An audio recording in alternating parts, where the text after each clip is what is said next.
শিলাদিত্যৰ ৰিয়েকশ্যনত বিজেপিত ইমান একশ্যন কিয়? বিজেপিৰ বাবে কিয় ইমান ইম্পৰ্টেণ্ট শিলাদিত্যদেৱ? শিলাদিত্যৰ ধুমুহাৰ বিপৰীতে কিন্তু কৰবাতে পৰি আছে প্ৰবীণ বিজেপি নেতা। কিয় শক্তিশালী শিলাদিত্যদেৱ? আজি আমি কৈ আছোঁ শিলাদিত্যৰ পুৰণি আখ্যান।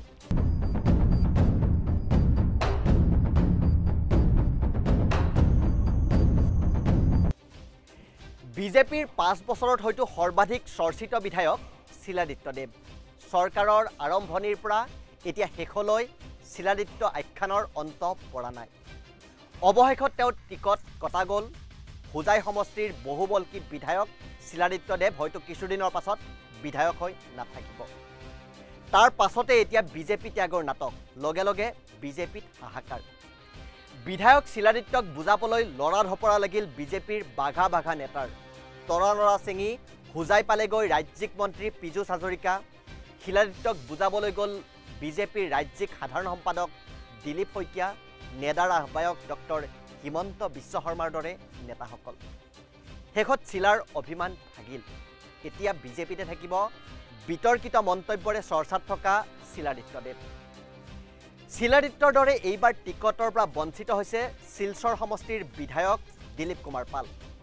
দিলীপ পালেও বিজেপি ত্যাগ কৰিছে। নিৰ্দলীয় হিচাপে তেওঁ প্ৰতিদ্বন্দ্বিতা কৰাৰ সিদ্ধান্ত লৈছে। এগৰাকী প্ৰবীণ বিজেপি নেতা তথা অসম বিধানসভাৰ প্ৰাক্তন উপাধ্যক্ষ দিলীপ কুমাৰ পাল। কেৱল বিজেপিয়েই নহয়, পাল এগৰাকী পুৰণি RSS কৰ্মীও। কিন্তু দিলীপ পালৰ ক্ষোভৰ প্ৰতি যেন বিজেপিত কাৰো গুৰুত্ব নাই। কিন্তু শিলাদিত্যৰ বাবে ইমান কিয়? শিলাদিত্যৰ বাবে বিজেপিত কিয় ইমান হাহাকাৰ লাগিছে? তাৰ বাবে জানিব লাগিব শিলাদিত্যৰ পুৰণি আখ্যান।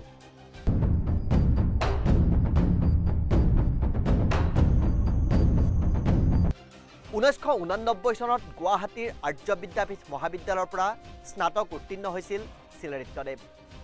1990 চনত তেওঁ দিল্লীলৈ যায় আৰু দিল্লীত সাংবাদিকতাৰ ডিপ্ল'মা গ্ৰহণ কৰে। কিছুদিন নতুন দিল্লীৰ পৰা চেণ্টিনেল আৰু নৰ্থ ইষ্ট ছানৰ বাবে সাংবাদিকতা কৰে শিলাদিত্যই।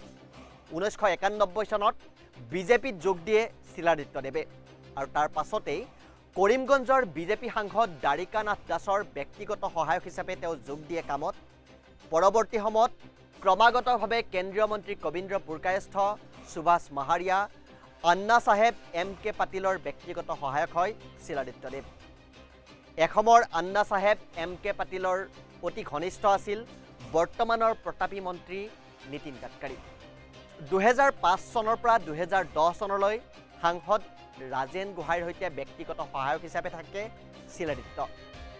1992 চনতে অসম বিজেপিৰ বিশেষ আমন্ত্ৰিত সদস্য হৈছিল শিলাদিত্যদেৱ। বিজেপিৰ ৰাজ্যিক যুৱ মৰ্চাৰ সাধাৰণ সম্পাদক, কিষাণ মৰ্চাৰ ৰাষ্ট্ৰীয় সম্পাদক আছিল শিলাদিত্যদেৱ। 2005 চনত গুৱাহাটী জিলা বিজেপিৰ উপসভাপতিৰ দায়িত্ব লয় শিলাদিত্যই। পৰৱৰ্তী সময়ত কৰিমগঞ্জ, হাইলাকান্দি আৰু নগাঁও জিলাৰ উপসভাপতিৰ দায়িত্ব লয়। বিজেপিৰ বহু কেন্দ্ৰীয় নেতাৰে উঠা বহা কৰা শিলাদিত্যৰ দলটোৰ শীৰ্ষ মহলত যথেষ্ট হাত আছে, যাৰ বাবে শিলাদিত্যৰ ক্ষোভে বিজেপিত এতিয়া জোকাৰণি তুলিছে, সেয়া স্বাভাৱিক। যাৰ বাবে শিলাদিত্যৰ কাষলৈ এতিয়া দৌৰিবলগীয়া হৈছে বিজেপিৰ দিলীপ শইকীয়া, হিমন্ত বিশ্ব শৰ্মাৰ দৰে নেতাসকল। শিলাদিত্য বিজেপিত অতি গুৰুত্বপূৰ্ণ। তাৰ কাৰণ আৰু এটা আছে।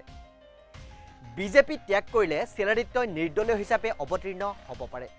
2016 চনৰ নিৰ্বাচনত হোজাই সমষ্টিত প্ৰায় 1 লাখ ভোটৰ ব্যৱধানত জয় হৈছিল শিলাদিত্যদেৱ। এইবাৰ যদি তেওঁ নিৰ্দলীয় হিচাপে অৱতীৰ্ণ হয় হয়তো জিকিব নোৱাৰিব পাৰে, কিন্তু বিজেপিৰ যে বহু ভোট নষ্ট কৰিব সেয়া খাটাং, যিয়ে কংগ্ৰেছৰ জয়ৰ পথ মুকলি কৰি দিলেহেঁতেন। কাৰণ কংগ্ৰেছৰ উপৰিও হোজাইত বদৰুদ্দিন আজমলৰ শক্তিশালী ভেটি আছে। গতিকে কংগ্ৰেছ ARDFক ৰুধিবলৈ শিলাদিত্যৰ ভৰিত পৰাৰ বাহিৰে গত্যান্তৰ নাই বিজেপিৰ। কিন্তু দিলীপ পাল নিৰ্দলীয়ভাৱে অৱতীৰ্ণ হ'লেও বিজেপিৰ বাবে শিলচৰ জয় বৰ বেছি কঠিন নহ'ব পাৰে, সেইধৰণে বিজেপিয়ে বিশ্বাস কৰে। কাৰণ শিলচৰত কংগ্ৰেছৰ সামান্য শক্তি আছে যদিও ARDFৰ বিশেষ কোনো ভেটি নাই। গতিকে অতি পুৰণি বিজেপি কৰ্মী হ'লেও হয়তো বিজেপিৰ বাবে ফেক্টৰ নহ'ব পাৰে দিলীপ পাল। এতিয়া শিলাদিত্যই টিকট নাপাব পাৰে, শিলাদিত্যই MLA নহ'ব পাৰে, কিন্তু বিজেপিৰ বাবে অতি গুৰুত্বপূৰ্ণ হৈ থাকিব শিলাদিত্য।